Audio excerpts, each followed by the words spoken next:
ఇప్పుడు బోరబండలో మహిళలు ఉన్నారు మనతోని, వాళ్ళ ప్రజాభిప్రాయాన్ని తెలుసుకుందాం. అమ్మ, ఏ పార్టీ గెలవబోతుంది? కారే గెలుస్తుందండి. రేవంత్ రెడ్డి ఏం చేయలేడు. పింఛన్లు ఇస్తా అన్నాడు, 4000 ఇయ్యలేదు. ఒంటరి మహిళకి 2500 ఇస్తా అన్నాడు, ఇయ్యలేడు. ఇండ్లు ఇస్తా అన్నాడు, ఇయ్యలేదు. ఉన్నోళ్ళకే ఇస్తున్నాడు, గరీబోళ్ళకి ఇస్తలేడు. గులగొడుతున్నాడు. వాడు ఏం చేస్తాడండి? ఒక రోడ్ వేపియాడు, ఏం వేపియాడు? మా గల్లీలో అయితే ఒక రోడ్ కూడా వేపియలేడు. ఇంకా బాగా మాటలు మాట్లాడతాడు, వాళ్ళని వీళ్ళని బెదిరిస్తున్నాడు. నవీన్ రెడ్డి యాదవ్, రేవంత్ రెడ్డి ఏం చేశాడండి? ఏం చేయలేదు. మా కేసీఆర్ అన్న ఉన్నప్పుడే చాలా బాగుండే. పోలీసు వాళ్ళు కూడా 12 గంటల రాత్రి ఒంటరి మహిళలు వస్తుంటే కూడా పోలీసు వాళ్ళు ఉంటుండే. వాడు వచ్చినప్పటి నుంచి పోలీసు వాళ్ళు ఒక్క మనిషి కూడా కనిపించడం లేదు.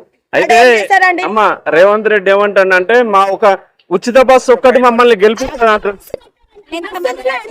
చనిపోతున్నారు జనాలు, ఎంత మంది చనిపోతున్నారు మీకు కూడా తెలుసు కదా.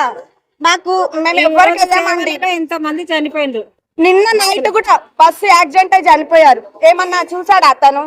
ఆయన బస్సు ఫ్రీ పెట్టిన వల్లనే కదా ఇట్లా అవుతుంది. ఎదిరిస్తున్నాడు. మాకు ఓట్లు వేయకపోతే అది గుండెరిజం, అది ఇది చేస్తా అంటాడు. మేమైతే కేసీఆర్ కే వేస్తాం ఓటు.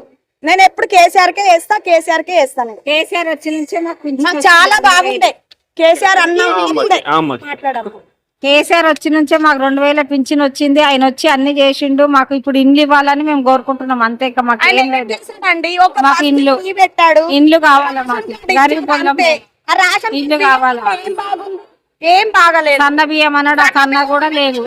సన్న బియ్యం కాదు, అవి దొడ్డు బియ్యమే. దొడ్డు బియ్యమే, సన్న బియ్యం కూడా కాదు, అవి దొడ్డు బియ్యమే అవి. ఓకే.